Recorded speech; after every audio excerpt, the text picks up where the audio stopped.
नमस्कार. कंधार नगर परिषदेची निवडणूकचा काल निकाल जाहीर झाला. या निवडणुकीमध्ये आम्ही परिवर्तनासाठी निवडणुकीच्या रिंगणामध्ये उतरलो होतो. मी आणि माझ्यासह 15 उमेदवारांनी मोठ्या शर्तीने ही निवडणूक लढवली. आम्ही हरलो असलो तरी आम्ही लढलो. कारण परिवर्तनाच्या लढाईमध्ये माझ्या पाठीमागे 1774 मतदारांनी माझ्या पाठीमागे उभा टाकली आणि मला परिवर्तनाच्या लढाईमध्ये सहभाग घेतली. माझ्यासह माझ्या उमेदवारांच्या पाठीमागे मतदारांनी उभा टाकला.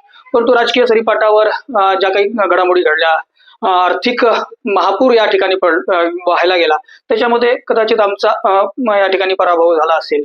आणि या निवडणुकीमध्ये भारतीय जनता पार्टी माझ्या पाठीमागे सक्षमपणे उभी राहिली. त्यामध्ये आमचे जिल्ह्याचे अध्यक्ष संतोषराव झांबर्डे असतील, सर असतील आणि संघटन मंत्री संजय भाऊ खोडगे आणि भारतीय जनता पार्टीचे सर्व मंडलाध्यक्ष आणि सगळे पदाधिकारी आणि माझे सगळे सहकारी मोठ्या ताकदीने माझ्यासोबत उभे राहिले. त्याचबरोबर माझे मतदार बांधव जे 1774 आणि बाकी सर्व कंधार शहरातील मतदार बांधव या परिवर्तनाच्या लढ्यामध्ये सोबत राहिले. निश्चितच मी त्यांचे उपकार हे सदैव कधीही विसरू शकत नाही. मी कंधारच्या जनतेच्या, कंधारच्या समृद्धीसाठी, कंधारच्या विकासासाठी सदैव प्रयत्न करणारा कार्यकर्ता आहे. कारण मी कार्यकर्ता आहे, मी नेता नाही. म्हणून या लढाईमध्ये जे माझ्यासोबत होते, जे माझ्यासोबत नव्हते, मी त्यांचाही आभारी आहे.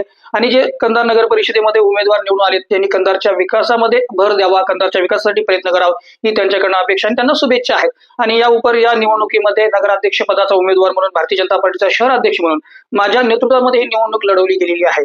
त्याची मी नैतिक जबाबदारी समजून मी आज भारतीय जनता पार्टीच्या शहराध्यक्ष पदाचा राजीनामा देतोय. इथून पुढे मी माझं आयुष्यभर मी भारतीय जनता पार्टीचा कार्यकर्ता म्हणून सदैव काम करेल. भारतीय जनता पार्टीच्या विचाराशी प्रामाणिक म्हणून राहणारा कार्यकर्ता आहे. निश्चितच मी भारतीय जनता पार्टीचे विचार सर्वसामान्य जनतेपर्यंत आगामी काळामध्ये निश्चित पोहोचेल. एवढे मी बोलतो, थांबतो आणि सर्व कंधारवासियांचे आभार मानतो. धन्यवाद.